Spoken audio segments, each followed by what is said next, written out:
Hello. Balik lagi di channel Spoiler Moon dan kita lanjutkan lagi kisah hidup Fang Yuan. Nggak kerasa ya, tiba-tiba udah part 90 aja. Dan ya, kita masih akan melanjutkan cerita Fang Yuan di mana sebelumnya itu diceritakan kalau Fang Yuan berhasil membantu klan Ge untuk melewati gelombang kedua dari serangan serigala malam. Ya, dari situ juga Fang Yuan kemudian mendapatkan Kaisar Serigala Malam, dan juga penambahan jumlah anggota serigala yang dikomando oleh Fang Yuan. Tentu kekuatan Fang Yuan menjadi sangat besar, bahkan jauh lebih dari cukup untuk menghabisi seluruh klan Ge. Tapi sampai detik ini Fang Yuan masih belum melakukan itu. Mengapa? Kita cari tahu nanti. Tapi sebelum itu, kita akan lanjutkan lagi ceritanya ke bagian berikutnya, di mana nanti mereka akan melakukan perjalanan dan menuju ke suatu tempat. Di mana itu kita cari tahu di part 90. Nah, rekan-rekan kalau misalnya mau sedikit berbagi dengan Mimin boleh banget, bisa via traktir. Thank you, kita masuk ke dalam ceritanya. Beberapa hari kemudian, gelombang ketiga serangan serigala kembali menyerang klan Ge. Kali ini, yang menyerang adalah sekelompok serigala angin. Akan tetapi, dengan kendali yang luar biasa dari Fang Yuan, dia pun berhasil meraih kemenangan dengan mudah. Selain itu, Fang Yuan juga sudah menaklukkan banyak Raja 1000 Serigala dan juga Raja 100 Serigala. Sekarang, pasukan dari Fang Yuan itu mencapai 35.000 serigala, tentu dari berbagai jenis. Meski begitu, sayangnya, setelah melewati 3 gelombang serangan serigala, klan Ge justru mengalami kerugian yang besar. Sangat banyak manusia fana yang sudah meninggal. Bahkan beberapa Master Gu tingkat tinggi pun harus rela kehilangan nyawanya. Dan di antara kesemua itu, yang paling menyedihkan, yaitu pemimpin klan Ge yang sebelumnya harus mengorbankan dirinya. Kini beberapa hari berlalu setelah serangan ketiga dari gelombang serigala. Ge Guang berinisiatif untuk menemui Fang Yuan sambil membawa Gu Tulang ketidakkekalan peringkat 4. Setelah menemui Fang Yuan, Ge Guang berkata, "Paman Chang, berkat bantuanmu kini klan Ge berhasil lolos dari serangan para serigala. Tapi sayang sekali, klan Ge sekarang dilanda kesulitan dari luar dan dalam. Karena itu, kami sungguh kesulitan untuk membalas kebaikan paman. Jadi, aku hanya bisa membawa Gu ini, dan aku harap Gu ini berguna untuk paman." Ge Guang kemudian menyerahkan Gu yang ada di tangannya. Memang benar bahwa Ge Guang saat ini terlihat jauh lebih tenang dan jauh lebih dewasa. Dan tidak bisa dipungkiri bahwa pukulan yang besar terkadang memaksa seseorang untuk menjadi lebih dewasa. Setelah kematian dari ayahnya, Ge Guang telah menggantikan posisinya sebagai pemimpin klan Ge. Posisi itu pasti memiliki tanggung jawab yang sangat besar, sehingga tanpa sadar, ini seluruh kepribadian Ge Guang pun berubah, dan dia terlihat jauh lebih tabah. Sekarang Fang Yuan pun menerima Gu Tulang ketidakkekalan yang diberikan oleh Ge Guang. Lalu dia berkata, "Ge Guang, kamu baru saja mengambil alih posisi dari ayahmu. Jika suatu hari nanti kamu membutuhkan bantuanku, kamu tidak perlu segan untuk memintanya. Atau mungkin, jika kamu mengalami perselisihan di antara para tetua, kamu juga bisa menceritakannya padaku." Ge Guang pun menjawab, "Memang, ada beberapa tetua yang bermuka dua. Tapi untuk saat ini, itu bukanlah masalah utama yang sedang klan Ge hadapi. Sekarang hanya tersisa sedikit Primeval Stone sebagai bekal perjalanan ini. Selain itu, proses pengobatan anggota klan Ge yang terluka juga terus menguras bahan-bahan yang lain. Situasi klan Ge sekarang sungguh sangat kacau. Bahkan beberapa hari yang lalu, salah satu anggota klan diam-diam melarikan diri.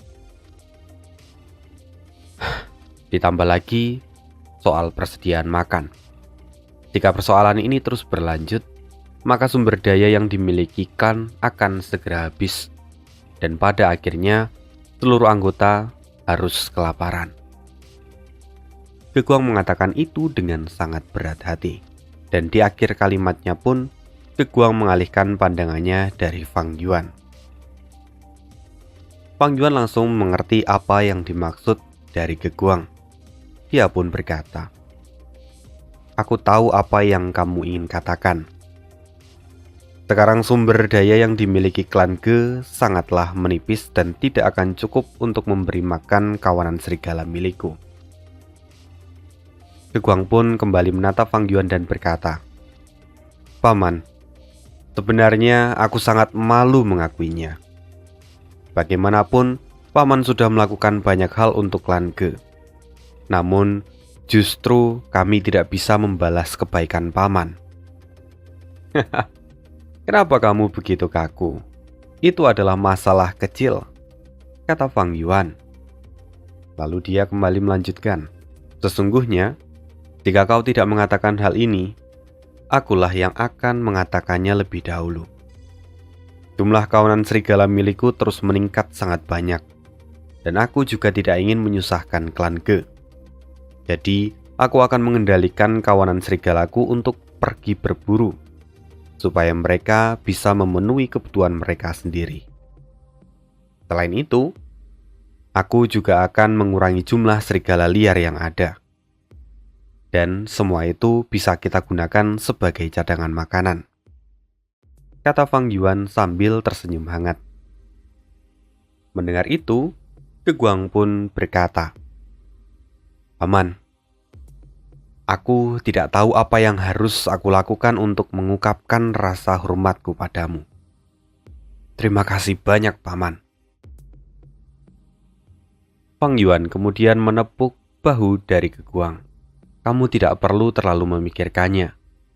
Lagi pula, akulah penyebab kematian ayahmu. Semua rencana gila itu adalah ideku. Dan untuk menebus semua kesalahan itu, aku akan mengurangi anggota kelompok serigalaku hingga menjadi 32.000. Setelah itu, aku akan melanjutkan perjalanan bersama dengan klan Ge. Aku yakin selama perjalanan ini, klan Ge juga membutuhkan perlindunganku. Ge Guang, ingatlah, jika kau sekarang adalah pemimpin dari klan Ge, kau harus terus bekerja keras dan jangan mengecewakan ayahmu." Fang Yuan kembali mengingatkan. Setelah itu, pembicaraan mereka masih terus berlanjut. Dan setelah selesai, Ge Guang pun segera keluar dari ruangan Fang Yuan. Melihat kepergian dari Ge Guang, Fang Yuan mencibir dalam hati. Lagi pula menurut Fang Yuan, pemuda itu terlalu polos dan naif. Bahkan, Ge Guang sama sekali tidak menaruh kewaspadaan pada dirinya. Pada akhirnya hari pun berganti. Keesokan hari, matahari terbit dari timur dan menyinari seluruh wilayah padang rumput yang luas. Dari kejauhan, terdapat dua mastergu investigasi yang kini sedang berburu kelinci bunga merah muda.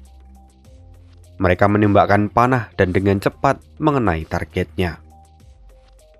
"Saudaraku, gu panah bulu besi milikmu memang tidak pernah meleset," kata salah seorang mastergu.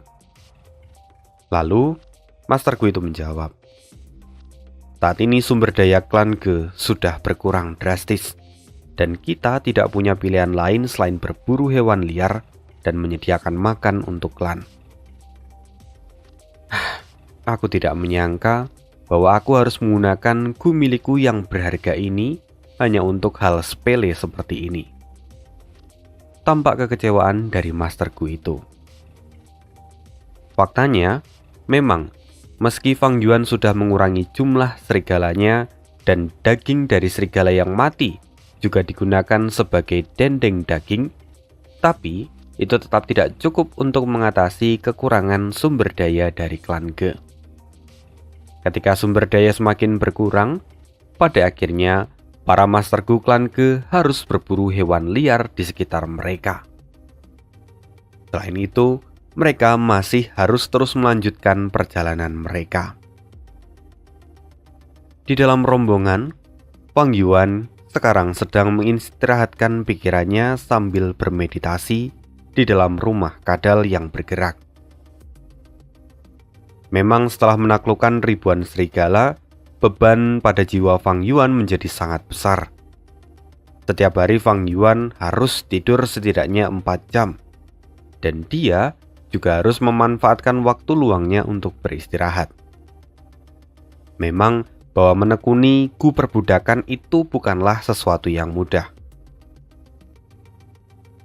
Fang Yuan kini tampak melihat aperturnya. Lautan primeval emas sejati miliknya tampak bergelombang, dan dinding kristalnya terlihat sangat jernih. Pada kondisi ini, sebenarnya kalau Fang Yuan ada di dalam tanah terberkati Gu Immortal miliknya, dia pasti bisa naik ke peringkat 5. Namun sayang, Fang Yuan sekarang ada di dataran utara, dan karena itu tingkat kultivasinya masih terus ditekan. Setelah itu, Fang Yuan juga melihat berbagai guom yang ada di dalam aperturnya. Aku sudah menjarah kumpulan guom yang dimiliki oleh Chang San Yin. Selain itu ada puluhan ribu serigala yang berhasil aku taklukkan. Bisa dikatakan, aku telah mencapai kesuksesan yang besar. Sekarang, masalah terbesarku adalah tekanan dari dataran utara yang membuat kultivasiku terhenti sementara. Selain itu, untuk semakin mengembangkan jiwa manusia serigala pada diriku, maka aku perlu menggunakan gunyali. Tapi sayangnya, untuk saat ini aku tidak bisa kembali ke tanah terberkati. Selain itu, fakta bahwa Gunung Danghun saat ini juga dalam kondisi kritis. Aku harus segera kembali dan mengatasi masalah itu, pikir Fang Yuan. Beberapa hari yang lalu, Fang Yuan sudah menggunakan Gu tulang ketidakkekalan dan berhasil mengubah seluruh tulangnya menjadi tulang ketidakkekalan yang pastinya membuat tubuh Fang Yuan menjadi lebih kuat. Berkat Gu itu, bahkan meski suatu saat Fang Yuan berisi ribuan jiwa manusia, itu bukan menjadi masalah. Fang Yuan pasti bisa mengatasinya. Tidak sampai di situ, Fang Yuan juga terus mempertimbangkan hal yang lain. Untuk memberi makan kelompok serigala ini, aku harus melepaskan mereka setiap hari dan membiarkan mereka berburu makanan mereka sendiri. Akan tetapi, beban jiwa untuk mengendalikan mereka semua itu cukup berat, dan itu juga menghabiskan banyak primeval essence. Pada dasarnya, aku tidak bisa terus-menerus melakukan hal yang sama seorang diri. Pada akhirnya, aku harus memanfaatkan klan Ge untuk membantuku memberi makan kelompok serigala ini, pikir Fang Yuan. Sebenarnya, jika Fang Yuan bisa mengirimkan kelompok serigalanya itu ke dalam tanah yang terberkati untuk diberi makan, maka persoalan makanan serigala itu bisa terselesaikan dengan sempurna. Tapi sayangnya, Fang Yuan tidak bisa melakukan itu. Meskipun Fang Yuan memiliki Gu lubang bumi yang bisa dihubungkan ke dalam tanah yang terberkati. Namun, ada satu kelemahan Gu itu, bahwa dia hanya bisa digunakan di dalam wilayah tengah. Saat ini Fang Yuan ada di wilayah utara, dan itu tidak bisa digunakan karena harus melewati perbatasan. Sebenarnya ada satu Gu yang bisa digunakan oleh Fang Yuan, yaitu Gu lubang bintang. Namun, selain sangat sulit untuk disempurnakan, tapi Gu itu juga memiliki kelemahan, bahwa dia harus mendapatkan banyak cahaya bintang untuk dioperasikan. Padahal, tanah yang diberkati milik Fang Yuan itu tidak memiliki bintang-bintang malam. Jadi kalau Fang Yuan ingin menggunakannya, dia harus memasangkan di luar wilayah dari tanah yang terberkati. Masalah lain akan muncul ketika dia melakukan itu, karena di luar tanah yang diberkati ada manusia petir yang sebelumnya diusir oleh Fang Yuan dari tanah yang diberkati. Jika Fang Yuan memaksa, maka dia bisa mengambil kesempatan untuk masuk kembali ke dalam tanah yang diberkati. Jelas itu hanya akan memperkeruh suasana dan memperparah kondisi dari Gunung Danghun. Oleh karena itu, saat ini Fang Yuan masih belum bisa melakukan apapun. Dia pun tampak menghela nafas panjang. Sepertinya, aku hanya bisa bergantung pada tanah yang diberkati Langya. Dengan begitu mungkin aku bisa mencari solusi atas persoalan ini. Menurut perhitunganku, dengan kecepatan perjalanan klan Ge, dalam 7 hari lagi kami akan sampai ke Danau Sabit, gumam Fang Yuan. Setelah itu, Fang Yuan pun kembali mengistirahatkan dirinya. Sementara itu, di sisi yang lain, saat ini angin terus berhembus di seluruh padang rumput. Di tengah-tengah padang rumput itu terdapat sebuah danau yang bentuknya seperti bulan sabit. Danau itulah yang disebut dengan Danau Sabit. Danau itu terlihat sangat tenang dan memancarkan kilauan seperti kristal. Selain itu, ada juga berbagai jenis makhluk hidup yang tinggal di sana, mulai dari tumbuhan air, serigala air, naga ikan, bada berjulak 3, serta makhluk hidup yang lainnya. Tidak hanya itu, pohon-pohon tapal kuda juga tumbuh mengelilingi danau itu dan membentuk sebuah hutan tropis kecil. Biasanya danau ini sangatlah damai, tapi malam ini agak berbeda. Muncul sebuah gumpalan awan yang hitam. Dia melayang melintasi permukaan danau bulan sabit, lalu berhenti di tengah-tengahnya. Jika diperhatikan baik-baik, di atas awan hitam itu terlihat beberapa orang yang wajahnya familiar. Kek, akhirnya kita tiba, kata seorang yang berdiri di atas awan hitam itu sambil terkekeh. Orang itu memiliki paras yang sangat jelek, serta rambutnya pun berantakan. Orang itu mengenakan jubah hitam dan mengeluarkan aura yang jahat. Ya, dia adalah seorang Master Gu Immortal peringkat 6 dari jalur iblis yang bernama Gui Wang. Gui Wang ini yang sebelumnya sempat mengejar Gu perjalanan abadi, namun tidak berhasil menemukannya. Nah, di sini dia muncul lagi. Tujuannya memang ke danau ini, di mana dia berniat untuk masuk ke dalam tanah yang diberkati Langya. Jadi tanah yang diberkati Langya itu ada di sini? Tanya Loner Hongyu yang kini berdiri di samping Gui Wang. Hongyu sendiri merupakan seorang Master Gu Immortal peringkat 6 yang mana penampilannya cukup awet muda. Mungkin dia mencapai pencerahannya ketika di usia muda. Aku sudah memastikan dan tidak ada kesalahan. Sebentar lagi, tanah yang diberkati ini akan menghadapi bencana duniawi. Untuk sementara ini, kita amati dulu situasinya. Kita akan bergerak saat waktunya sudah tiba, kata Gui Wang dengan penuh keyakinan. Selain Gui Wang dan Hongyu, ada juga 3 orang wanita, yang mana mereka juga adalah Master Gu Immortal dengan paras yang cantik dan menawan. Ketiga orang itu adalah trio Immortal Hua Hai. Wanita yang pertama, dia mengenakan jubah biru, namanya adalah King Suo. Lalu yang kedua adalah Huang Sha yang mengenakan pakaian berwarna kuning. Sedangkan yang terakhir, dia adalah wanita yang centil dan bernama Fan Meng. Namun, mereka bertiga tampak berdiri agak jauh dari Gui Wang dan Hongyu. Semua itu karena memang mereka itu dari jalan kebenaran. Sedangkan Guiwang dan Hongyu itu adalah ahli dari jalan iblis.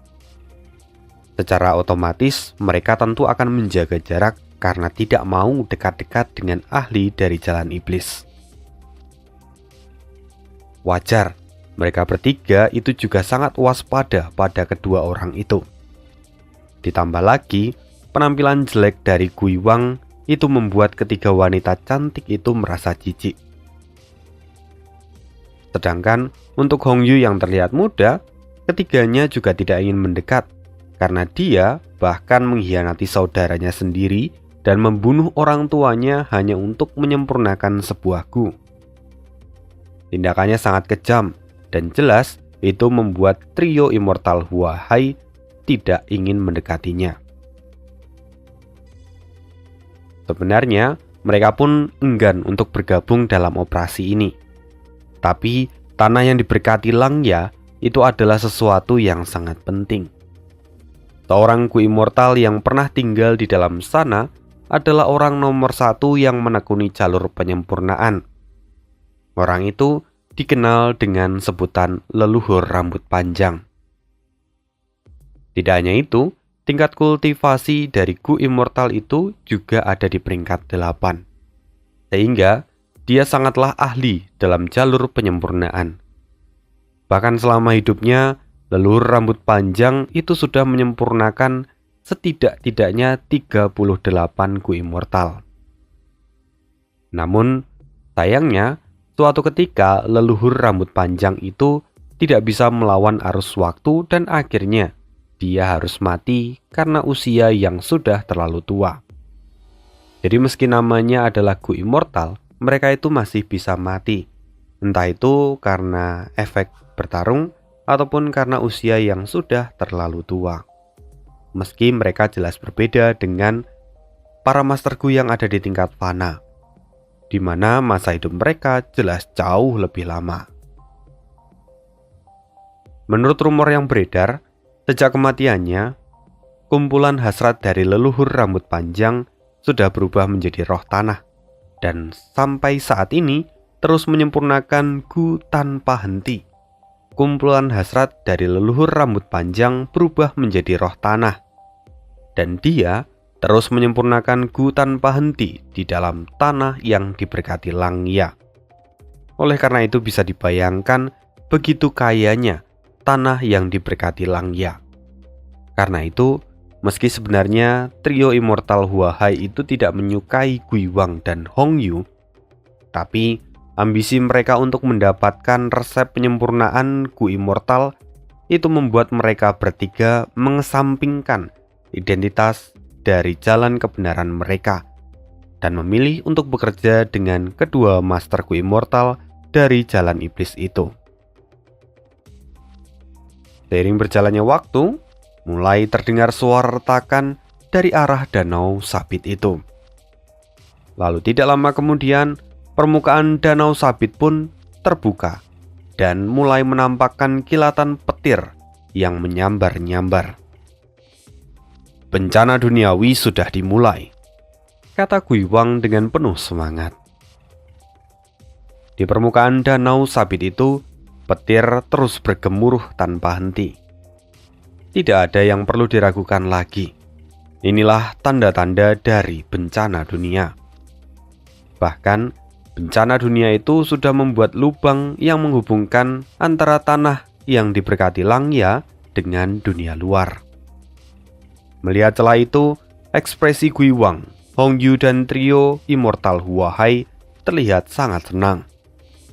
Meski mereka adalah seorang Master Gu Immortal, tapi mereka tidak satu pun memiliki Gu Immortal. Karena itu, mereka semua sangat menantikan kesempatan ini untuk mendapatkan Gu Immortal yang mereka idam-idamkan. Seiring berjalannya waktu, petir terus menyambar di sekitar daerah danau bulan sabit dan membuat lubang yang lain. Sepertinya, bencana dunia kali ini adalah serangan hujan petir dan kilat tiada henti. Kekuatannya sungguh sangat menakjubkan, gumam Hongyu. Jika serangan ini terjadi di dalam tanah yang terberkati Huahai.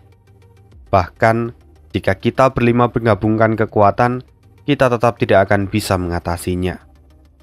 Sepertinya tanah terberkati Langya itu layak menjadi kediaman dari leluhur rambut panjang. Apakah kali ini kita akan benar-benar bisa mengambil resep dari Gu Immortal yang ada di sana? Trio Huahai saling menatap satu sama lain dan wajah mereka pun terlihat pucat. Setelah melihat semua itu, kini mereka berlima mulai berpikir bahwa jika mereka memaksa masuk ke dalam tanah yang diberkati Langya, jelas itu bukanlah perkara yang mudah. Tapi Gui Wang dengan yakin berkata, dunia sialan ini selalu berusaha menjaga keseimbangannya. Tanah yang diberkati juga memiliki kekayaannya sendiri. Sehingga dunia mengirimkan bencana dan kesengsaraan di sana. Semakin baik kualitas dari sebuah tanah yang diberkati, maka semakin kuat juga bencana duniawi yang harus mereka hadapi. Lihatlah kekuatan serangan dari hujan petir dan kilat tiada henti ini. Bukankah semua itu pasti sebanding dengan kekayaan yang ada di dalam tanah yang diberkati Langya? Semuanya, cobalah pikirkan baik-baik. Di balik serangan bencana duniawi yang hebat ini, pasti di sana tersimpan banyak resep Gu Immortal yang sangat berharga. Perkataan Gui Wang sungguh-sungguh berhasil menggerakkan hati dari semua orang, dan itu membuat semangat mereka kembali meningkat. Gui Wang benar. Sebelumnya, aku juga sudah memasuki beberapa tanah yang terberkati. Dari semua pengalamanku, memang bahwa semakin bagus kualitas tanah yang diberkati itu, maka semakin kuat pula bencana duniawi yang harus dihadapi. Memang itulah tantangan yang harus dihadapi oleh seorang Gu Immortal, kata Hong Yu. Itu artinya kita tidak boleh menyerah begitu saja. Kita harus terus maju dan melawannya. Bencana duniawi ini memang sangat berbahaya, tapi kita tidak punya pilihan untuk mundur. Jika kita terlambat sedikit saja, roh tanah pasti akan segera memperbaiki lubang itu. Jadi tidak ada waktu untuk ragu-ragu, kata Gui Wang. Mendengar itu semua orang pun setuju. Lalu tanpa buang waktu, Gui Wang langsung mengaktifkan guam miliknya dan melemparkannya menuju lubang yang menghubungkan dunia luar dengan tanah yang diberkati. Sayangnya, setelah Gu itu memasuki tanah yang diberkati, Gui Wang langsung kehilangan koneksi dengannya. Artinya, dalam sekejap Gu miliknya sudah dihancurkan oleh serangan dari bencana duniawi. Gui Wang enggan menyerah. Dia kemudian melepaskan esensi anggur hijau miliknya. Dia melemparkannya ke dalam tanah yang diberkati Langya, lalu kemudian terjadi ledakan besar. Kini lubang itu mulai bergetar, dan terlihat sepertinya apa yang dilakukan oleh Gui Wang itu membuahkan hasil. Setelah melihat dampak dari tindakan Gui Wang, akhirnya Hong Yu dan trio Immortal Huahai juga melakukan hal yang sama. Mereka terus melakukannya secara berulang-ulang, guna melemahkan wilayah di sekitar situ. Sayangnya, setelah beberapa kali percobaan, tidak lagi terlihat perkembangan yang signifikan. Trio Huahai serta Long Yu mulai lemas dan putus asa.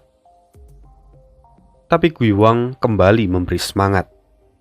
Apa yang kita takutkan? Saat ini tanah yang diberkati itu hanya dihuni oleh roh tanah. Bahkan jika dia adalah roh tanah dari ahli peringkat 8, tetap saja dia tidak akan bisa menciptakan esensi abadi. Karena itu, selama kita terus menyerangnya, dia pasti akan kehabisan.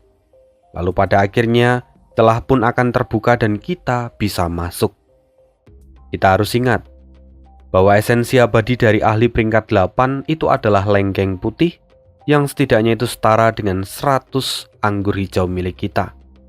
Jadi, hanya dengan semua ini, kita mungkin masih belum bisa menerobos. Tetapi, kalau kita terus melakukannya, dan mungkin dengan memberikan sedikit lebih banyak, kita akan bisa menerobosnya. Kita lemparkan lagi 50 esensi abadi, dan kita lihat apa yang terjadi. Jika itu berhasil, maka kita akan melanjutkannya. Tetapi kalau tidak, mungkin kita memang harus menyerah. Mendengar itu, keempat orang yang lain pun segera melemparkan 50 esensi abadi mereka untuk membuka lubang yang ada di sana. Dan ternyata ledakan yang besar terjadi dan itu menunjukkan beberapa kemajuan.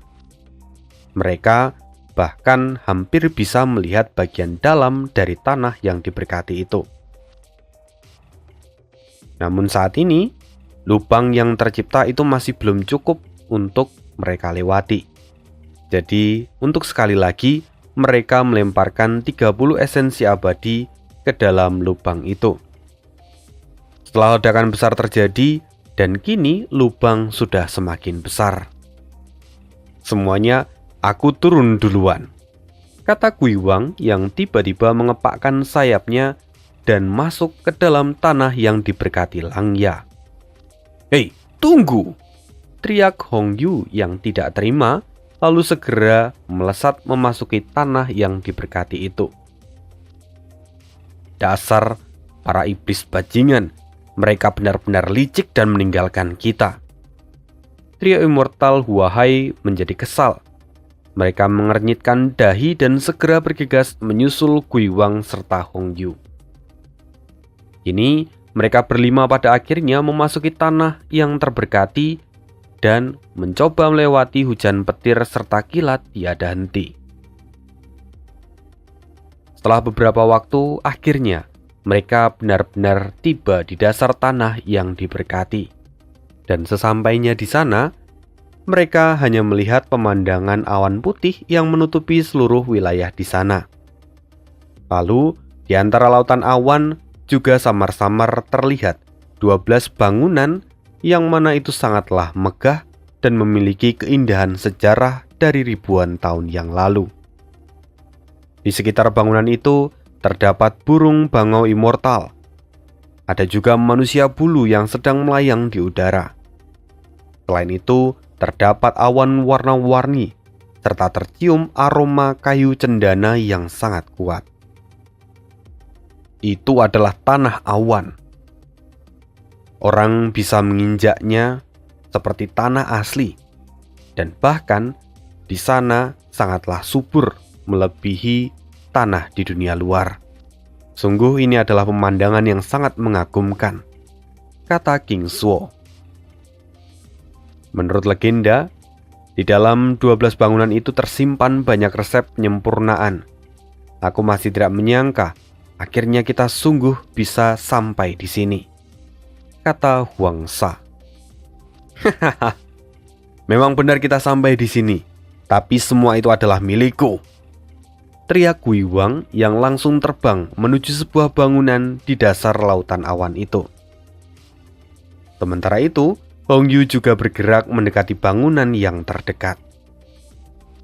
Melihat kedua orang itu, lagi-lagi trio Immortal Huahai hanya bisa menengus dan marah melihat sikap curang dari kedua masterku immortal dari jalur iblis. Tapi setelah itu, ketiganya pun segera berpencar dan menuju 3 bangunan yang berbeda. Mereka berlima menuju 5 bangunan yang berbeda dan berpencar saat ini. Semuanya berusaha untuk mencari dan menemukan resep dari Ku Immortal. Kini kita akan kembali ke perjalanan dari klan Ge. Tidak terasa, beberapa hari sudah berlalu, dan akhirnya mereka kini sampai di Danau Sabit. Mereka segera mendirikan kemah di sekitar pohon tapal kuda. Sementara itu, Geguang dan para petinggi klan Ge yang lain pun akhirnya kini bisa bernafas lega, karena di Danau Bulan Sabit ini terdapat tumbuhan dan juga beberapa hewan yang bisa mereka jadikan sebagai sumber makanan. Karena itu, mereka bisa beristirahat dan mengadakan festival berburu untuk menyiapkan perbekalan untuk perjalanan mereka berikutnya. Saat ini, Fang Yuan kembali menemui Ge Guang dan dia pun berpamitan bahwa dia akan pergi untuk mencari makanan di sekitar sana. Dia harus memberi makan kawanan serigalanya dalam jumlah besar. Karena itu, dia harus pergi untuk beberapa waktu. Tapi tujuan utama Fang Yuan jelas bukan itu. Fang Yuan sendiri memang ingin datang ke Danau Sabit ini. Dia mengingat beberapa cerita di kehidupan sebelumnya. Dia terus berjalan di sepanjang tepian Danau Bulan Sabit. Dan tidak lama kemudian, Fang Yuan sampai di sebuah hutan batu. Hutan batu itu memiliki asal-usul yang sangat dalam, dan semua itu diciptakan oleh Yang Mulia Iblis Pencuri. Melihat hutan batu itu, Fang Yuan kembali mengingat sebuah cerita yang terjadi di masa lampau. Saat itu, Yang Mulia Iblis Pencuri meminta leluhur rambut panjang untuk membuat satu gurom untuknya. Dan saat itu, leluhur rambut panjang tidak punya pilihan selain menyetujui permintaannya. Leluhur rambut panjang ini adalah seorang penyempurna Gu yang sangat berdedikasi. Dan ketika dia sudah menerima pekerjaan ini, maka dia harus menyelesaikannya. Namun sayang, di akhir, leluhur rambut panjang tidak berhasil menyempurnakan Gu yang diminta oleh Yang Mulia Iblis Surga Pencuri. Dan itu membuat leluhur rambut panjang sangat depresi. Sebenarnya leluhur rambut panjang juga memiliki seorang rekan. Dia adalah seorang master Gu immortal Yi Yan, yang mana dia pun sangat sedih melihat kondisi dari rekannya itu. Akhirnya, dia menghabiskan 50 tahun hidupnya untuk meramal masa depan. Gu immortal Yi Yan, dia adalah seorang master Gu yang menekuni jalan kebijaksanaan. Dan karena itu, dia pun terkenal akan kehebatannya untuk memprediksi sesuatu. Yi Yan meramalkan bahwa nanti setelah 3 era besar akan muncul 3 orang ahli yang berhasil menyempurnakan Gu yang diminta oleh Yang Mulia Iblis Pencuri. Setelah mendengar semua itu, akhirnya leluhur janggut panjang pun mengembuskan nafas terakhirnya. Hasratnya terus tertahan di dalam tanah yang diberkati Langya, dan dia terus menyempurnakan Gu di dalam sana. Satu hal yang menjadi hasrat dari leluhur rambut panjang. Dia bersumpah bahwa dia akan menyempurnakan Gu itu. Dan barang siapapun yang berhasil membantunya menyempurnakan itu akan menjadi pemilik dari tanah yang diberkati Langya. Itulah hasrat yang dimiliki oleh leluhur rambut panjang yang merubah dirinya menjadi roh tanah. Itulah yang diingat oleh Fang Yuan. Lalu sementara itu dia terus berjalan menyisiri tepian danau. Dan di sepanjang itu dia mengingat cerita yang lain. Setelah lebih dari 1 dekade dari sekarang, salah satu warisan Yang Mulia Iblis Pencuri tiba-tiba aktif dan akhirnya diketahui oleh semua orang. Warisan itu berisi sebuah teka-teki yang mengarah pada tanah yang diberkati Langya. Sejak saat itu semua orang berbondong-bondong untuk memecahkan teka-teki itu, dan rumornya terus menyebar tanpa henti. Akan tetapi, tidak ada satupun di antara mereka yang berhasil mendapatkannya. Sampai suatu hari, Ma Hongyun, dia kalah dalam sebuah medan perang. Ma Hongyun kalau kita ingat lagi, dia adalah orang yang seharusnya menyelamatkan Chang Sanyin, yang mana dia saat ini masih menjadi budak dari klan Ma. Lagi-lagi, Fang Yuan akan mengambil apa yang seharusnya menjadi milik Ma Hongyun. Fang Yuan melanjutkan ceritanya. Saat itu, Ma Hongyun kalah dalam sebuah perang, dan dia terpaksa melarikan diri sampai ke tepian Danau Sabit ini. Tapi sayangnya, Saat di tepian danau, dia justru menghadapi penyergapan yang sudah direncanakan oleh pihak musuh. Karena panik dan tidak punya pilihan lain, akhirnya Ma Hongyun berlari ke hutan batu ini, dan dia secara tidak sengaja menemukan sebuah lorong yang ada di dalam sana. Setelah memasuki lorong itu, Ma Hongyun akhirnya sampai di tanah yang diberkati Langya, dan kemudian bertemu dengan roh tanah. Ma Hongyun yang masuk ke dalam tanah yang diberkati itu dikategorikan sebagai penerus dari Yang Mulia Iblis Pencuri. Berdasarkan ikatan dari leluhur rambut panjang dan juga Yang Mulia Iblis Pencuri, pada akhirnya mereka pun memulai sebuah transaksi, dan pada akhirnya Ma Hongyun berhasil mendapatkan kode rahasia yang benar, dan karena itu roh tanah menyempurnakan 3 buah guwom dan memberikannya pada Ma Hongyun. Setelah Ma Hongyun mendapatkan 3 guwom peringkat 5 dan sudah memulihkan semua lukanya, Ma Hongyun pun keluar dari hutan batu dan dia berhasil membalikkan keadaan di medan perang. Hingga pada akhirnya, Ma Hongyun pun bisa mendapatkan tahta istana kekaisaran untuk kedua kalinya, gumam Fang Yuan. Setelah itu, Fang Yuan mengalihkan pandangannya dan menatap sebuah pilar batu yang berwarna ungu. Meskipun sekilas pilar batu itu terlihat biasa saja, tapi di bagian bawah pilar itu terdapat batu pipih yang bentuknya seperti sebuah bangku. Melihat itu, Fang Yuan kembali ingat tentang cerita Ma Hongyun. Saat itu, setelah Ma Hongyun sangat tertekan oleh serangan musuh, dia melarikan diri ke tempat itu. Dan karena seluruh tubuhnya penuh dengan luka, akhirnya Ma Hongyun duduk di bangku itu sambil menatap ke langit dan bersandar di pilar batu di belakangnya. Saat itu, Ma Hongyun merasa jika pilar batu itu terlihat seperti istri tercintanya. Dan dengan sisa-sisa kesadarannya, Ma Hongyun mengangkat tangannya yang berlumuran darah, lalu mengusap pilar batu itu dan berkata, "Lian Yun, aku sangat menyesal karena tidak mendengar nasihatmu.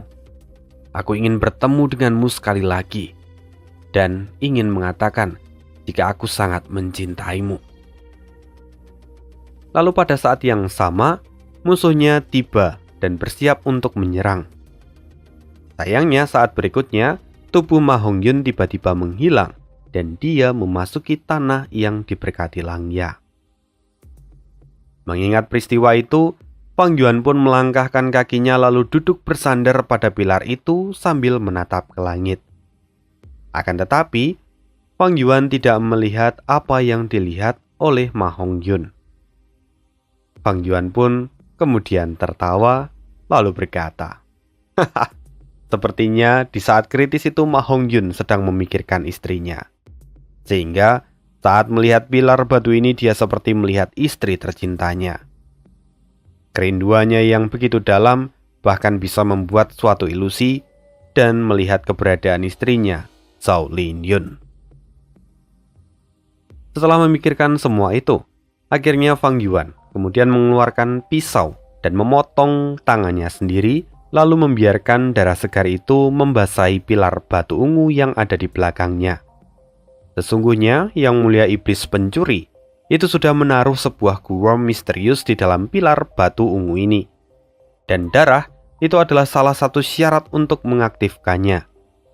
Dan syarat yang kedua adalah kata, "Aku menginginkannya." Setelah Fang Yuan mengatakan dua kata itu, tiba-tiba tubuhnya pun menghilang dan seketika dia masuk ke dalam sebuah ruangan.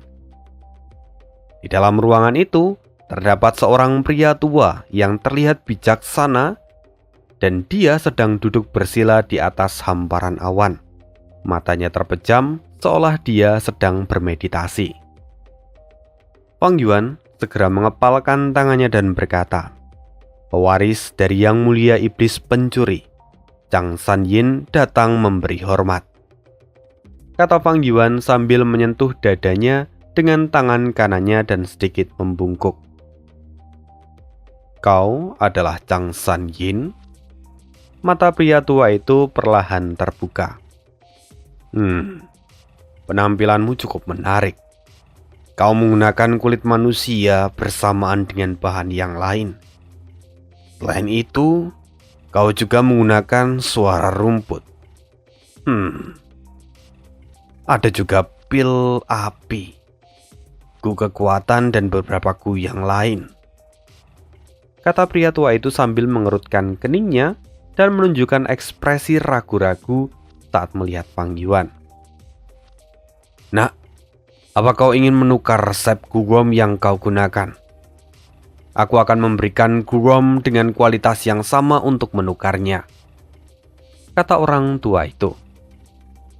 Fang Yuan tahu benar bahwa orang tua itu adalah roh tanah yang merupakan hasrat dari leluhur berambut panjang.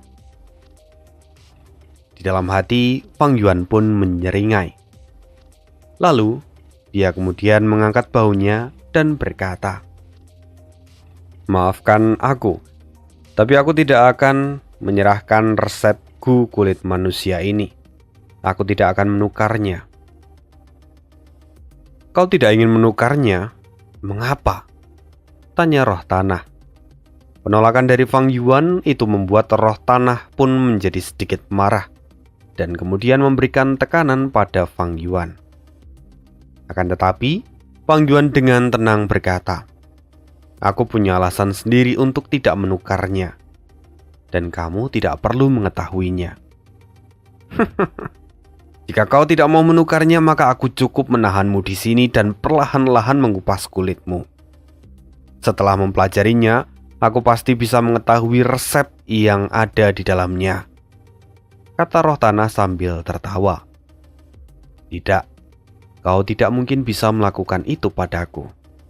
Aku adalah pewaris dari yang mulia iblis pencuri.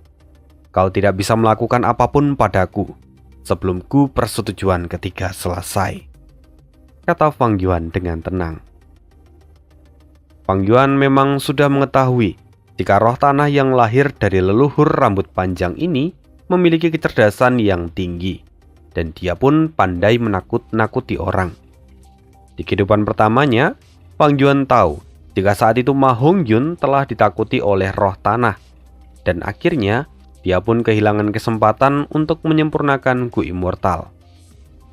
Dikatakan juga bahwa Ma Hongyun hanya diberikan 3 buah gu peringkat 5, dan itu membuatnya terpukul saat dia tahu di belakang.